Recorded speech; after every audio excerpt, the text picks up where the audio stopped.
All right, welcome to the Young Turks. Another fun week ahead. And another one. We do it again and again and again, okay? Look, what's going on today? Today, we got witchcraft on the show. What are you going to do, argue with it? But we also have some racist bullshit on the show. Hey, that's not me saying it. It's a former Republican senator accusing another conservative of that. Oh, damn, we're going to war, son. Okay. Speaking of going to war, Karl Rove goes after Christine O'Donnell again. Fun for the whole family. And then in the second hour, oh, by the way, one other thing in the first hour. All these tax cuts to the rich, where do they go? Right? Where do they go? Because they tell us they're trickling down to you. I'm going to show you the numbers. We're going to see if that's true or not. You want to take a guess as to whether it's true? If you guess no, you're on to something. Okay, but we're going to show you the numbers and we're going to prove our case. Okay? So that's all in the first hour. In the second hour, we're going to talk about what was my favorite story? Let me tell you real quick. First of all, is exercise useless? That's depressing. Second of all, lesbians, girl-on-girl kissing. Why is that happening more? How many guys have things that are on their computer that they don't want other people to see? I'm going to guess that's a high number. Okay. And then finally, in the third hour, not only do we have a great guest for you that's going to talk about how we got robbed by Republicans and Democrats, then later we have a Tea Party person. Bloop, bloop, bloop, bloop. Okay. We're going to see how that goes. That should be a very interesting interview. So I don't think you want to go anywhere. Let's do it right here. All right. So let's start. Lately, if you're going to start the show, who are you going to start it with? It's going to be our old friend, Christine O'Donnell. She won the primary in Delaware. She beat Mike Castle, who was nearly assured a victory against the Democrat in that race. He was up in a gargantuan number of points in the polls. Too bad, so sad, he's out of the race. Christine O'Donnell is a new Republican candidate for the Senate seat in Delaware, and she's been off to a disastrous start. So there were the clips earlier of her being wildly anti-masturbation. By the way, if she runs on that platform and people are honest about it, and they really are with her, let's put it this way. If every person who is masturbated in the state of Delaware votes against her, it will be the biggest lopsided victory in the history of American electoral politics. Okay, now, of course, people aren't going to necessarily just vote on the masturbation issue, and some people might be a little disingenuous about that. So, all right, that was point number one. But there's been 28 points in between, and she got issues with what she did in college and whether she lied about it and was her house foreclosed, what's the state of her finances, and 88 other things that Karl Rove has told us about her. But nobody's going to do as much damage to Christine O'Donnell as Christine O'Donnell, because we've got another clip from Politically Incorrect back in the 1990s where she's going to admit to something she should not have admitted to. Let's watch. You were a witch. I dabbled into witchcraft. I never joined a coven. Wait a minute, you were a witch? Yeah, she was a witch. You were a witch? I didn't join a coven. Let's get this Wait straight. a minute, I love this. You're a witch, you're going Halloween's bit. I was a witch. I mean, wait a minute. That's exactly why. How you used to be a witch? Because I dabbled into witchcraft. I hung around people who were doing these things. Having fun? I'm not making this stuff up. I know what they told me they do. Well, what did they do? I mean, on one of my dates, my first date Whoa, wait. I want to hear about this. one of my first dates with the witch was on a satanic altar, and I didn't know it. And I mean, there's little blood there and stuff like that. That was a date? Your first date was a Yeah, satanic we altar? went to a movie and then like had a little midnight picnic. Let's have at a satanic movie and a altar. sacrifice? How amazing was that? She dabbled in witchcraft, but don't worry, she didn't join a coven. Okay? So if you were worried that she was an official witch for a while, deep sigh of relief. She was just unofficially dabbling in being a witch. So that's startling to say the least. All right, number two, she says that, I hung around with people who were doing these things. Like, who hasn't? Right? And, yeah, of course, one of my first dates was on a satanic altar. Obviously. Right? Now, look, here's the thing. To me, whenever anybody brings up witchcraft, I find it absurd. Deeply absurd. Right? No, really, you're going to be a witch, and what are you going to do on a satanic altar? And I mean, if you buy into, now I know witches and Wiccans and all that stuff is different, right? And it depends on what you're talking about. She mentioned satanic altar there. But if you're on that side of that issue, I don't know if you know this, if you read the whole thing through, Satan doesn't win. So that's why I never understood with people who were into Satan, right? I mean, in some ways, I guess you can make an argument, hey, if God stands for that, then I'm opposed to that. And I hear that argument.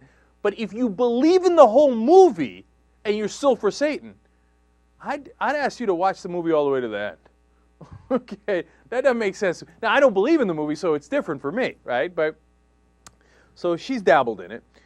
Is this going to play well with Christian voters, conservative voters? My guess is I'm going to go with no. No, it's not. And now the fact that it's not going to play well is also amusing to me. Because again, since I don't believe in this stuff, it seems amazing to me, right? But I think a lot of Christians view witchcraft, obviously, very warily. And the reason they do that is that it's seen as some sort of competition to Christianity.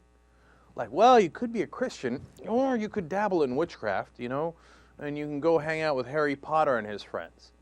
You know, those Christians who get mad at Harry Potter. They're like, oh, witchcraft with the thing, with the game that they play, and the zonkers and the dudes that come out with a big beard and stuff.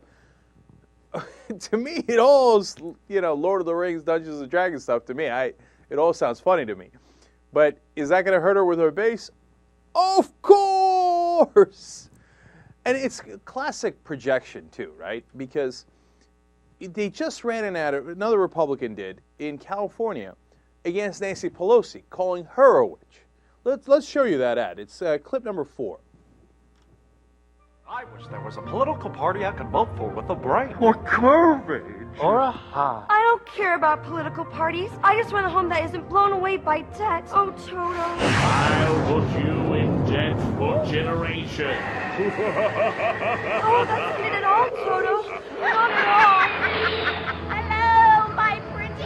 I will save you from those evil Republicans. But first pay $18,000 a month for my downtown office. And then go into massive debt for Wall Street bailouts. And here are my monkeys to make you pay for it all. Step back, everyone. Oh, I fell deep. Thank you for saving us. Who are you? I'm John Dennis. I'm running for Congress. I believe in following the Constitution, and I believe in reducing debt, and I believe it's time to throw a little water on politicians who say one thing and do another, like Nancy Pelosi. We're home, Toto. We're home.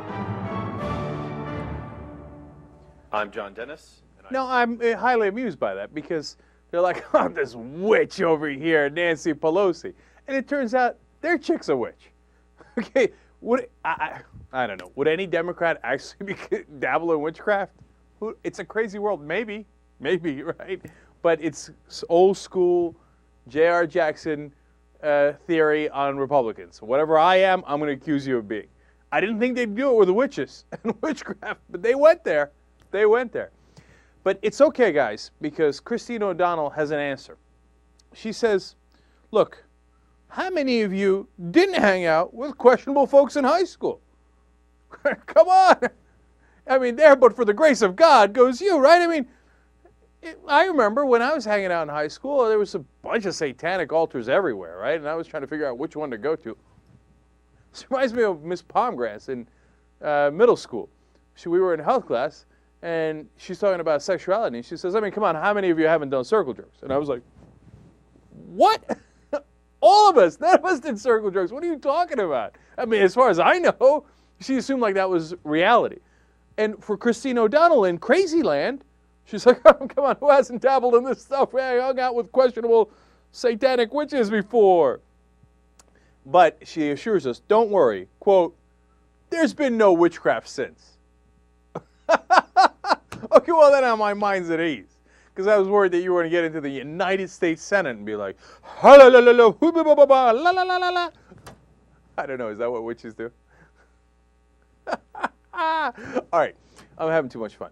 Now, Karl Rove's going to get at her. This is basically Karl Rove coming out not so subtly. He's trying not to rub it in her face too much, but he's not that subtle about it. I'm going to come out and go ahead. You tell me what I told you, right? And he's talking to Chris Wallace, and she just canceled an appearance on Fox News Sunday with Chris Wallace. So they're going to have that dig against her, too. So let's watch. Christine O'Donnell, the surprise winner of the Republican Senate primary in Delaware, agreed to come here live in Washington today to take our questions. However, late Friday night, her campaign canceled, saying O'Donnell was exhausted and had to return to Delaware. Saturday morning, O'Donnell called me and said this: I got triple booked. I had been invited to go to church and then a picnic. I have to keep my priorities to Delaware voters. And so I just want to ask you quickly, this new tape in which she said on the TV show Politically Incorrect in 1999 that she dabbled in witchcraft, how damaging is that? Well, you know, in southern Delaware, where there are a lot of church-going people, they're probably going to want to know what was that all about. And again, she said it on television when she went on the Bill Maher show. And my view is she can't simply ignore it. She's got to deal with it and explain it and put it in its most sympathetic light and move on. But she can't simply say, "Oh, these are unfactual and not true," and just ignore them. Go to my website and ignore them. I don't think the people of Delaware have or are accepting that as a reasonable explanation. And until they do, they're going to be resistant to hearing the bigger, broader, more important message. Yeah, God, there's so many parts that I love. First, her excuse: "Oh, I was exhausted." That's what Lindsay Lohan says when she checks into a clinic for, like, coke rehab. You know, that's the latest excuse for all the Hollywood starlets. "Oh, no, they're not addicted to anything. No, they're just exhausted." And then I loved her priorities. She's like, "Yeah, I told you I was going to come on Fox News Sunday, but come to find out there was a picnic." Now, you know what? I tell you what, they got some delicious fried chicken at that picnic. I'm going to go there instead. Corn on the cob? Forget about it. Yeah. Or she might go to church. Well, she should make as many appearances in church as she can to try to recover from this nonsense. But I'm not sure how that's going to play out for her. And then one random side note here. I love it when, now this is like the third time I've heard it, when Karl Rove says, like, there's a lot of church-going folks in southern Delaware. What, a bunch of atheists up in northern Delaware? In northern Delaware, you can't go to church. They're like, oh, yeah, church. Look, I know that there's a tiny split in that tiny state, right? But it's a comical division that they put in there. And this is Rove's way of being like, "Oh, I told you not to pick her. What happened now?" I'm not saying anything, I'm just saying, you know. So, all right, now we're not done with Christine O'Donnell yet. One more round. So every day there's something new coming out. Apparently, in an interview there's two interviews. One is with Fox News' The O'Reilly Factor. Another one was in 2002 from the Phil Donahue Show. She said that condoms are, quote, anti-human, which I'm amused by. Yeah, it's true. I talked to a condom the other day, and he said, "Oh, man, I hate human beings. If I'm anything, I'm anti-human." Okay, I know what she's saying. But it's comical, right? Now, she said about the issue of birth control. This was in 2006. "And what if the population is increasing? So what? People aren't bad. When did humans become a bad thing? Why is it that we have to, stop people from getting pregnant?" To which Tracy Morgan replied, "Somebody gonna get pregnant while I'm in town. 2 days, watch. 2 days, somebody gonna get pregnant." Apparently they get along really well. You didn't know that, did you? Okay.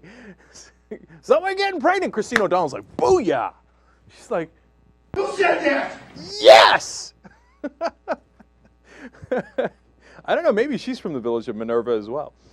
Now, if that weren't comical enough, she's going to talk about AIDS in 2002 on the Phil Donahue Show, and condoms again. She says, quote, "So to just throw a bunch of condoms over to Africa and say, here, we're helping you with AIDS, is just going to further the spread of AIDS over there," because she said in another part of that interview, quote, "Condoms will not protect you from AIDS." Okay, that makes no sense because it's not true. Condoms do protect you. Now, are they perfect protection? No, they're not. Do they work a great percentage of the time? Thank God they do, right? But if you tell people that there's no difference between using a condom and not using a condom, well, you probably got a bunch of people killed, if they believed you, right? Because there's an enormous difference. And if you have sex without a condom, you're much more likely to pick up AIDS. It's not even close. See, they throw out things that aren't true because they don't believe in the reality-based world. I mean, in Christine O'Donnell's head, she's having a competition with, should I go with God? Should I go with witches? Should I go with God? You can get with this, or you can get with that, right? But the idea of like, how about you go with the reality, never occurred to her. Oh, condoms, they don't work at all. Yeah, they're anti-humans. Okay, and just throwing condoms over to Africa doesn't solve it. Well, we didn't say that's the only thing that solves it, but your idea of not giving them condoms is disastrous. Okay, now finally on this, you know, I went out with a witch once. I did. Did you guys know this? Do you remember this story, Jay? No, you don't remember this? Yeah. She was actually unrelated to anything. She was black. She was a black witch. I think the reason I bring that up is because I think they would freak out Republicans even more. A black witch. You know how rich she was? This is fascinating. It made me consider becoming a warlock. Because in the Wiccan religion, the women are witches and the men are warlocks. Come on, how badass does warlock sound? Okay, I mean, having been born a Muslim, I'm already a warlord. You add warlock, it's over.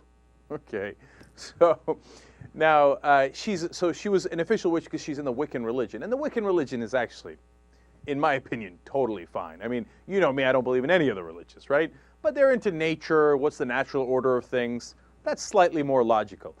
They got to pick new names, though. Here's what's not going to become popular in America: becoming witches and warlocks. I mean, I love you guys, and the whole nature thing's a good racket you got going, right? But change it up. Let's come up with new names, because that ain't going to work, okay? I mean, you'll love the Dungeons and Dragons crowd will love you. They're like, oh, really? What is my dexterity and strength? Are they both 18? 18's the highest. You see, you know what I did? I dabbled in Dungeons and Dragons, but there has been no Dungeons and Dragons since my early days. Who of us haven't hung out with the wrong element in high school? Young Turks. All right, back on the Young Turks. Now, Republicans have been making an argument, oh my God, we have to have tax cuts for the top 2% of the country because small businesses are affected by that. Well, then you give them the fact that actually 97% of small businesses have owners that have personal income of less than $200,000 or as a family $250,000. So they are not affected by the tax on the rich. And then, by the way, the increase on the top rate is from 35 to 39.6%. So the top rate would only increase and go back to the Clinton numbers of 4.6% more for any dollar above $250,000. That only affects 3% of the small businesses. But they hate that, right? Because they want an excuse to give the tax cuts to the rich. So there's this thing called a tax foundation. It's a research group dedicated to lower taxes. Gee, I wonder who's funding them. I don't know. So they come up with a nonsense number of, hey, you know what? If you assume that all the income of these small businesses are taxed at the owner's top rate, which is not an assumption that is warranted at all, right? But if you made that assumption, then 39% of the taxes being paid by all small businesses would be paid by that top 3%. So yeah, it's only 3% of the businesses, but it's 39% of all the income coming, right? As I said, that assumption is totally unwarranted. It's just not factual at all. It's twisted just to make it seem like, oh, look at that, but they're the ones creating real jobs. So one, we already know it's not true. Second of all, let's look at the job numbers and who actually pays what. First of all, 1.9 million of those companies that they're referring to pay taxes as corporations. So it has nothing to do with their personal income tax. You understand that? This is not, the corporate tax is totally different. So the Republican logic is, well, these guys own businesses, but they're not corporations. They're small businesses like a partnership, right? And so when they take their money out of that partnership, it's going to be taxed 4.6% higher for the highest bracket, and then that's going to ruin everything, right? But the reality is, actually, more than 21 million of the country's 27 million businesses have no workers at all. So it's not like they would take the money and pour it back into their businesses. Why? Why is that such a high number that don't have any employees? Because they're way overcounting everything as small businesses. They're just assuming everybody in the top bracket is a small business. So they could think Warren Buffett is a small business. And by the way, I'm getting this from Bloomberg News. And of course, Bloomberg News tells you the obvious. Warren Buffett is not a small business. They think Barack Obama is a small business because he's in the top bracket. That's because he sells a lot of books. But he's not a small business. In fact, 21 out of the 27 million are not small businesses, right? They don't hire anybody. So if you want them to give more money to the rich under this trickle-down theory, the Republican theory, so they hire more people for their small businesses, one, it's not going to very many small businesses, and number two, they're not using it to hire folks. Now, more evidence on that, because that's a very important point. Financial Times has a story on this. They said, look, you know, between 2000 and 2008, there were huge tax cuts, obviously in 01 and 03 that Bush passed. And the idea was that, hey, it stimulates the economy, right? Well, why don't we look at the numbers and see if it actually did stimulate the economy? That's a crazy idea. So here's what they did. They looked between the 1950s and 1990s at what the growth in real gross non-residential investment was. And it averaged between 3.5% to 7.4% in those 4 decades, okay? So now, understand what that is. Non-residential means, look, it's not the growth in the so-called value of your house. It's all the other businesses. So are we getting money into the businesses? 3.5 to 7.4%. That's pretty good. That's our golden age. Everything's working out great. We do massive tax cuts in the 2000s. So what happened? Well, it turns out that same number, real gross and non-residential investment, grew at only 1% during that decade. Much, much worse than before when the taxes were higher. And remember, 1950s through 1990s, yeah, sure, you had the Clinton rates of 39.6 for the top bracket, right? But are you kidding me? Before Clinton, before Reagan, we had tax rates between 70 and 90%, all the way up to 94%. And we were having investment growth in this country. We give tax cuts to the rich, we stop the investment growth. It's not just that category. Here's the second category. This is growth rate for investment in equipment and software. So very specific, is it going into growing your equipment, manufacturing, software in any way, shape, or form? In the 1950s to 1990s, we're booming. 5.7 to 9.9% growth. We're taking the money, we're pouring it back into our businesses, right? What happened in the 2000s? It averaged 1.9%. Schwang, wang, wang. Way down. What happened? I thought they were supposed to take the money and invest it into our businesses. Why didn't they?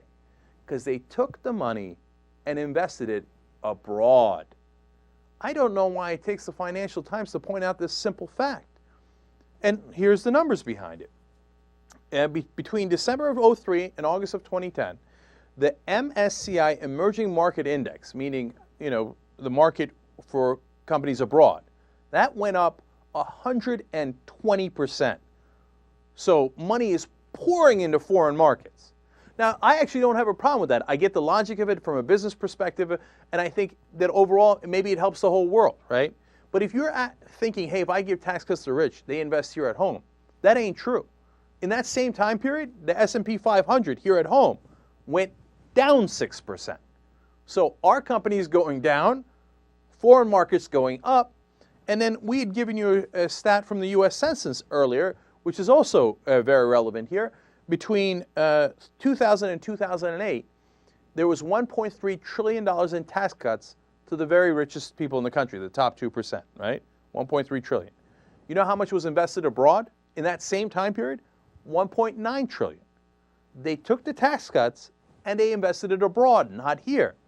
Again, you could make an argument for that, market efficiency, etc. But when the Republicans tell you, oh, if we give tax cuts to the rich, again, it'll create jobs in America, that is empirically not true. You see the numbers, okay? And they're investing, but they're investing in other countries. And there is a much more direct way of investing in our country, which is you get the government, for example, say, all right, you know what? As we did during the New Deal, and as we can now, we actually invest in infrastructure for our country, whether it's rebuilding bridges, dams, et cetera, that are in trouble. We've told you about that in the past. Whether it's investing in green energy, jobs that would be created here. I mean, what do you think is the better way to go? Where we actually hire people here in this country to build a new industry like green energy, but they have to hire Americans here. And the government incentivizes people to do it, or perhaps gives loans, et cetera, to businesses, small businesses. Or is the second approach, the Republican approach, well, let's just give it to the top 2% and hope that they spend it here, hope that they hire people, hope that they do the right thing with it. Well, the thing is, of course, that's a no-brainer. It's the most obvious thing in the world. Of course, that's a terrible strategy.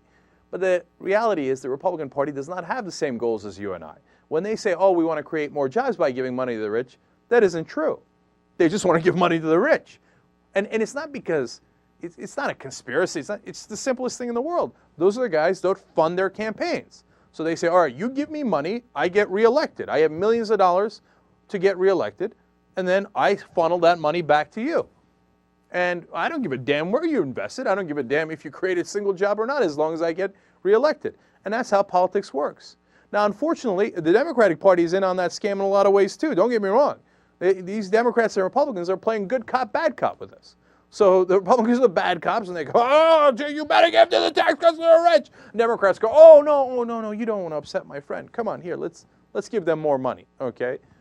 When nobody's standing up and telling us these facts, these obvious facts, the Bloomberg News, Financial Times, the U.S. Census, they all know it. The money's flowing outside the country. Stop giving more and more tax cuts to the rich. It isn't going to help any of us. It might help the very rich, it might help the Republican Party, and it might help some conservative Democrats get reelected. But it has nothing to do with you and I. It is the worst possible way we could spend our money. Young Turks. All right, back on the Young Turks. Look, I want to talk briefly about the last two interviews we had with Robert Scheer and then with Sharon Cooper. Look, there's this, Paul Krugman wrote an article in New York Times, of course, about the angry rich. And as I mentioned in the Scheer interview, there was a guy who asked a question. He went to college with Obama. Apparently they were playing basketball. He made a joke about how he fouled him. Ha ha. He runs a hedge fund with over $7 billion in holdings, et cetera, and said, you know, why do you keep up beating up Wall Street like a piñata? And like I said, Bloomberg is a guy I respect. He's mayor of New York, and I think he's a very interesting guy. But he's also warning Obama not to vilify the people that work on Wall Street. Paul Krugman writes about the same thing, as I was beginning to tell you, about how the rich feel like, why are you coming after us? This is outrageous. Look, I'm going to tell you a story. I'm going to keep, of course, the guy's name out of it, et cetera. And I just got an angry email, not an angry email, but an email from one of our longtime viewers. And she was saying, hey, listen, I don't give a damn about your rich buddies from school, in effect, whether it's Obama's or mine, right? And I tell you guys all the time, look, I know people who work at hedge funds. I know people that work on Wall Street. And so this guy that I ran into over the weekend used to work at Goldman Sachs, right? And look, don't vilify them in the sense that they're not bad guys. If you met this guy, he's the most lovely guy you ever met in your entire life, okay?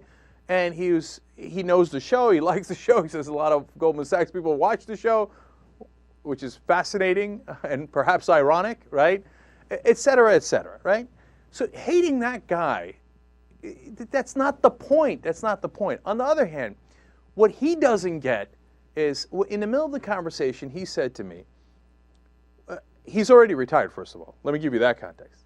He's 34 years old, retired. Moved out to California, having a good time, okay? But when I said, wow, 34, man, you are young, right? And he said, well, I worked for Goldman Sachs for 10 years. Now, why do I tell you that? Not to vilify him, not to get you to think he's a bad guy, but because the context is they think, what do you mean? I put in my hard time. I worked 10 years. Obviously, I should retire and be fabulously wealthy. Now, I'm going to say it one more time. Don't get me wrong. Those 10 years were long, hard years. They work them to death over there. 80-hour weeks, 100-hour weeks. And until you've done that, it's a tough thing. But what he doesn't get is working 10 years doesn't mean you retire fabulously wealthy. It happens nowhere else. It doesn't happen in any other field practically. And you're not entitled to it. And you got that money, not because you're a bad guy, but because of the system. And the system allowed you to take other people's money. They did. I mean, Robert Rubin thinks he's and that was the conversation I'm having with Robert Scheer. Robert Rubin thinks he's a perfectly lovely guy. He thinks, Well, look, golly gee willikers, we were trying to deregulate this damn thing because we thought that would come up with financial innovation and it would help American banks as opposed to banks across the country and help them become more competitive. And then it says, I was the Treasury Secretary. Of course I got $15 million a year from Citigroup, right? And eventually Robert Rubin, former Treasury Secretary for Clinton, who pushed for that deregulation, wound up making over $115 million. But to him, so far, all this is of course. Well, of course, in my context, everybody's making 10 million, 20 million, 15 million. 15 million isn't even that much, and I worked 10 years. What do you want from me, right? And so then when everything blows up, the third, of course, kicks in for them, which is, well, I mean, if we have a financial disaster, of course you have to bail them out. Otherwise, the economy would collapse, and we'd have the Great Depression. Of course, of course. So obviously we had to get bailed out. But what you lose in that whole process, without calling anybody names or saying that they're bad guys, because Robert Rubin might get it, and believe me, I'm not letting him off the hook. But a lot of guys that even work at Goldman Sachs don't get it. Some of them do, right? But what they're losing in the process, and more important than anything else, the people in power in New York and in D.C. are losing in the process is somehow that money got shuffled from us. Whether it was our pensions, whether it was the money that we invested in the stock market, whether it was the value in our homes, whether it was the loans we took out, the money we put in the bank, somehow that money got shuffled from us over to them. And what we've lost track of is that was a robbery. It was, now, whether for right purposes or not right purposes, right intent or bad intent, whether they knew or didn't know, it doesn't really matter. The facts remain. It was a robbery. Look here, now I talk about the details all the time, but let me give you one detail to give you a sense of it. That robbery's continuing today, okay? We are lending out to the biggest banks in the country at nearly 0% interest rate. They can and often do turn around and sell it back to us by buying treasury bonds at near 4%. So they borrow from the American people at 0% through the Fed, and they borrow and lend it back to the American people at 4% at the Treasury. They're printing money, okay? They're just sucking that money out and putting it in their pockets. And one day, like they're doing today with Social Security, they'll do it with your pension fund, they'll do it with the markets, they'll turn around and once we have another collapse say, well, the money's gone. What are you going to do? The money's gone. Now, the money didn't disappear. Where did it go? It went into their pockets. That's how Robert Rubin has $115 million. That's how Henry Paulson has over $500 million. Maybe they'd be incredibly generous to them. Maybe they didn't mean it, which Hank Paulson definitely meant it. Robert Rubin, I think, definitely meant it. But say I'm wrong about that. Say they didn't mean it, right? And say none of the people that worked there meant it. It doesn't matter.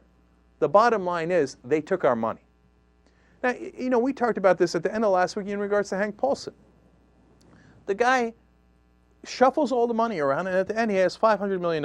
Never created a damn thing, never made a product, never sold a product, never marketed a product, never did anything, okay? He just moved the money around until he had $500 million in his pocket. How did he get $500 million? And by the way, I'm not just saying this like he has the money and we had the bailouts, hence we're right. If you want to see how that exact process happened and the money got transferred to them in all the wrong ways, I got a year's worth of shows where I explain that. You go become a Young Turks member, go into our archives, you're going to get more of it than you want, and give me any specific question and I'll tell you exactly how it happened, okay? And they set it up so that they knew you were going to hold a hot potato. And at the end, they were going to get to say, sorry, you're out of money. We're not out of the money. They have it. Now, part of the reason I tell you this is because that's what's happening and you need to know. The other reason is, look, at some point, this has to change. But we're nowhere near that point. Nowhere near it. Because Obama doesn't get it. I mean, he's halfway apologizing to that guy today. The one who was his classmate and said, oh, you're beating up Wall Street like a piñata. Now, the other half of it, he said, look, a lot of people think I'm too soft on Wall Street, and la, la, la, la, la, right? But the bottom line of what Obama has done, it's comical. Comical. Those Wall Street guys are up to the same exact thing with a tremendous sense of entitlement.